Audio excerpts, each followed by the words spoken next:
Good morning. My name is Melissa, and I am a mother, a patient, and a nurse of about 9 years. I want to state before I go any further that I do not intend for this video to be used for diagnostic purposes, and anything I say in here is my own personal experience and not a reflection of any agency or company that I work for. So with that being said, I received some pretty big information a few weeks ago. Funny story, I had made a reaction video to that information, and I wasn't even sure what I was going to do with the video at the time, but I know what I'm going to do with it now because, true to form, I managed to record it without sound. So I have a 20-minute reaction video of me talking with no sound. So I'm now redoing the video. It's been about 3 weeks since I did get this fairly momentous information, and if I do end up sharing this video, it would be largely in the hopes that it helps other people who have had similar experiences to mine, maybe avoid some of the things that I've experienced in my life. And but I also feel like I would probably only share this video with certain individuals. So here we go. So 3 weeks ago, I had a formal diagnostic assessment for autism, and I was found to have what they refer to as level 1 Autism Spectrum Disorder. Previously, this would have been called Asperger syndrome, and that term is now defunct in the DSM-5. It has been usurped as part of the Autism Spectrum Disorder diagnosis. And when they talk about levels 1, 2, and 3 with autism, what they are referring to is the level of support needs that the individual requires. So for me, being level 1, that is the level of autism that requires the fewest support needs. However, looking at the criteria, I do see some overlap in myself between levels 1 and 2. And that can fluctuate and change. But I'm going to back up. I don't want to make this video very long, but I do want to explain why I chose to go through this assessment process. So I'm not going to go into great detail about a lot of things, but I do think that my journey was actually a little bit backwards from some others that because I've read a lot of experiences of late diagnosed individuals with autism, especially women, and I've been doing a ton of research. But yeah, so I'm not a talker, okay? This is not my thing. I'm a writer. I like writing because I can edit. I can be like, oh, that didn't come out right, and I'm just gonna take that line out and I'm gonna redo it. I'm not a video editor, so this is very raw, and I don't intend to cut and paste and do all that stuff that people do with videos. So my journey with autism actually started in the 90s. And I would say it started with the birth of my youngest brother.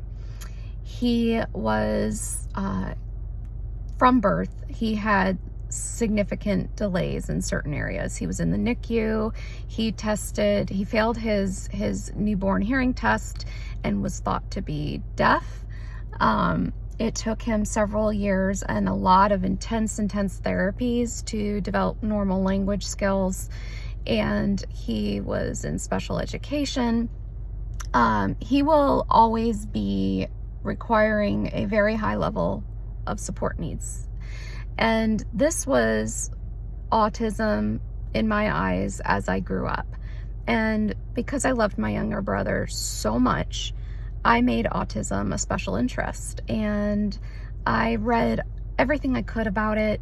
I volunteered in an autism classroom in middle school with peers who definitely had higher level support needs and the more classical portrayal of autism. Most of these teens were very much nonverbal or limited verbally, and they would display the more classical known I guess signs and symptoms, if you would, of autism, with the rocking, the moaning, stimming behaviors, hand flapping, biting. And so that was how I grew up viewing autism. That was my definition of what autism looked like. I went to conferences. I met Temple Grandin in person. She signed her book for me. And I was super involved. Like, I wrote every paper I could write in school was about autism. I wrote poems about autism. I did presentations about autism. I won first place in a science fair for a pressure vest designed to apply deep pressure to people with autism who would use deep pressure for comfort. And that was based off of Temple Grandin's squeeze machine concept. Too bad I didn't patent that, by the way, because now you can see them. There's all different versions of this squeeze vest and pressure vest and weighted vests for people with autism. And yeah, it could have been pretty lucrative, but that, hindsight's 2020, and that's not what this is about anyway. So I had a very specific lens that I was looking at the autistic experience through. And it certainly wasn't my own lens. It was the lens I grew up with. And the changes to the DSM-5, I was vaguely aware of them, but certainly not to the extent that I am now. So what triggered my assessment process? In one word, blankets. Blankets triggered it. So I have this thing where I make my bed at night before I get into it. Every night there is a ritual that I follow where all of my several layers of blankets must be lined up in a certain way. Never really gave it much thought. Just, I thought, okay, it's one of my multiple quirks. And, I can't really say there's a logical reason why I need to do this. I do know that I don't like the sensation of the blankets being bunched up by my feet or anything being off center. Like, I like the weight to be evenly distributed. I don't know. So one night I made the bed before getting into it, like I do every night. And my fiance wanted to get into the bed. And so he takes all of the blankets and kind of folds them over like you're opening up a book to climb into the bed. And I freaked out. I had a freak out. Like, it's funny looking back on it now. At the time, it didn't feel funny.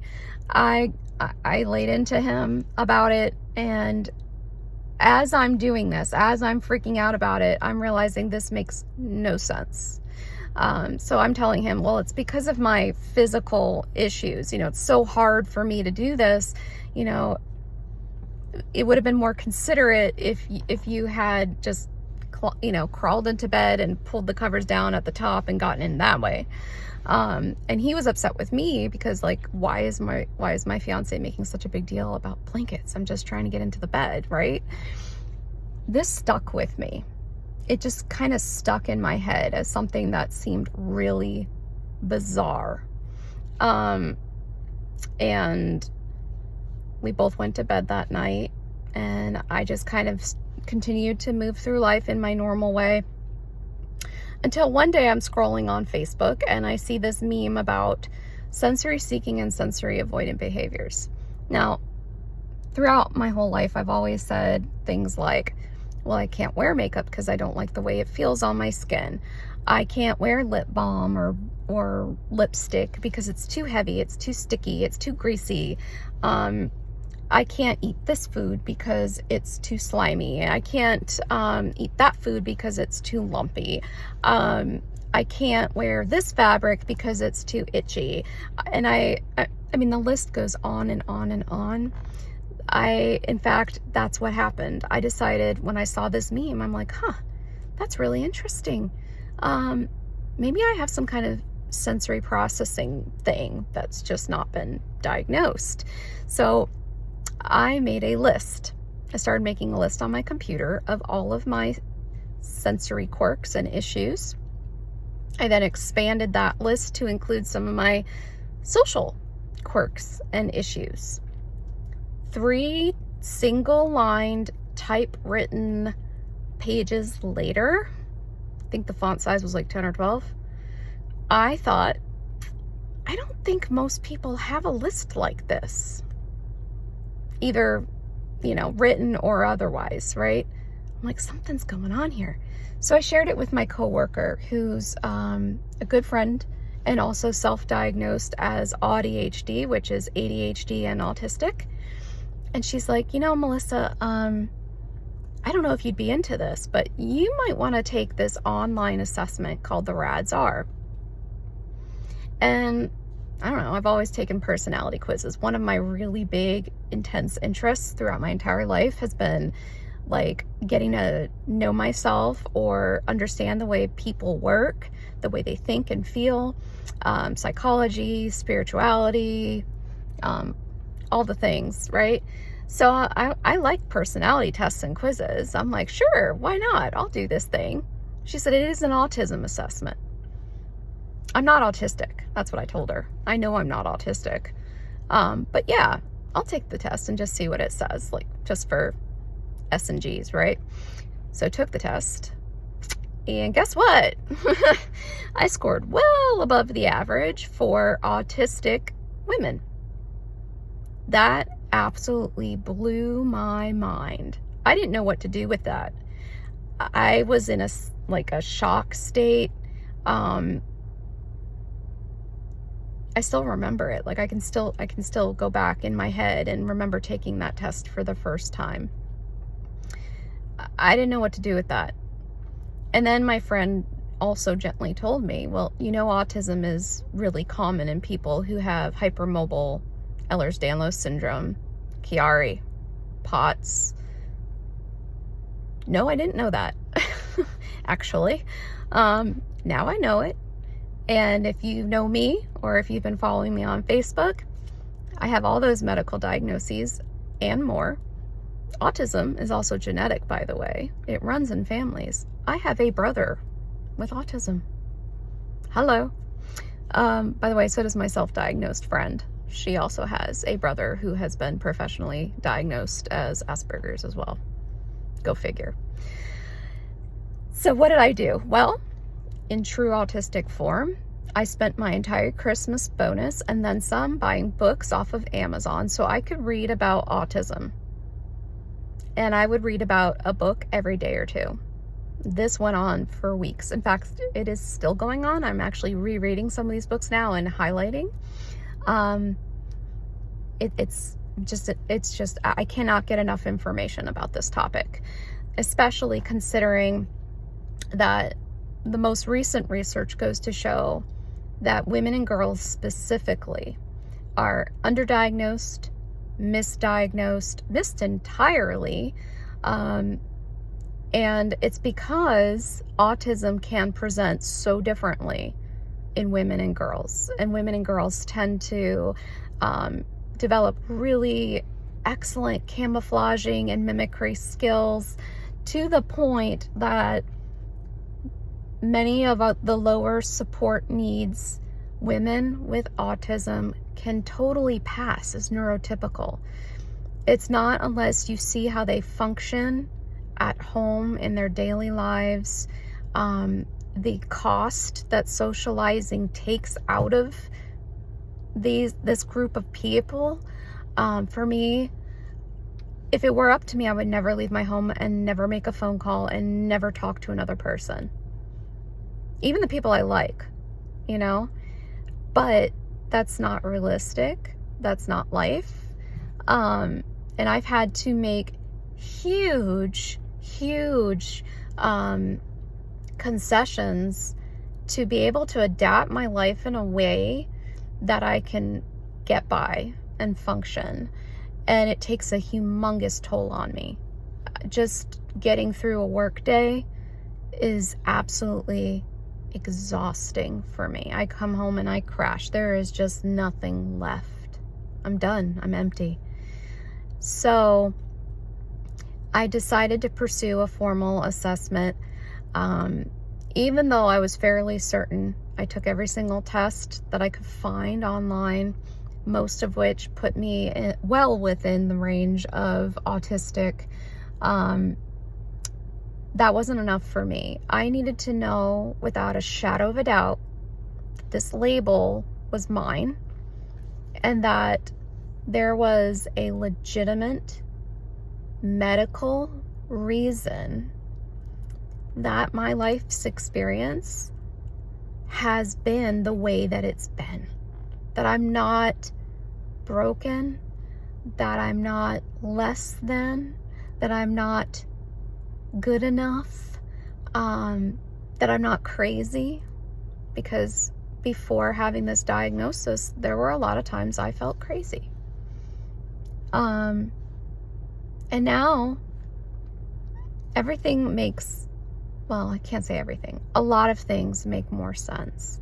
Going back and looking at my life and certain things that have taken place over time, I can certainly see why I made certain decisions, why I ended up in certain jobs and relationships, why I had certain failures in my life.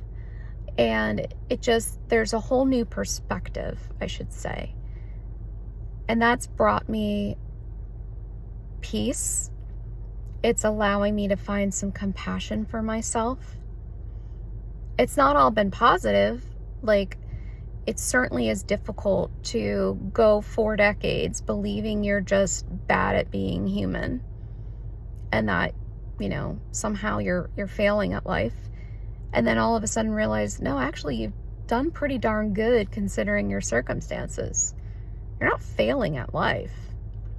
You're just living a life that, in a world that really isn't built for the way your brain works. And you've done pretty good. So I'm still processing. It's been 3 weeks since I got my formal diagnosis. For me, having that final bit of validation made it very real. Took out any possible room for doubt that I could have. And while I've not shared this with many people, there's literally a handful of people who know,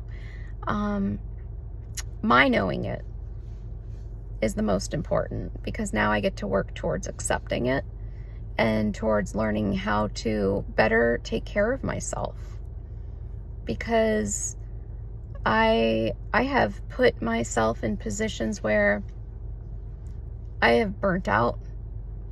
I just have gotten to the point where just getting out of bed some days is difficult. And mind you, I not only am I dealing with this neurodevelopmental condition, but I also have several physical conditions that cause an extreme level of chronic pain and fatigue. So I think overall, having this diagnosis will allow me to give myself some breathing room, hopefully some compassion and grace. I don't know what I'm going to do about videos. Like, I know that's the thing these days. I don't ever see myself being like some kind of, what do they call it? Content creator? YouTuber? I don't see that. I hope to write about my experiences one day so that I can shed a light. A lot of people, well, I can't say a lot. There have been several late diagnosed people with autism who are sharing their stories, who have made incredible content, which has been very helpful for me. And there's a small handful of women who have focused on this as well, because our experience tends to be somewhat different. And I hope to one day be able to give back somehow. And that's it. So yeah, I'm autistic. I'm a woman with autism. And surprise, I don't know. That's it. That's all I got. Have a great day.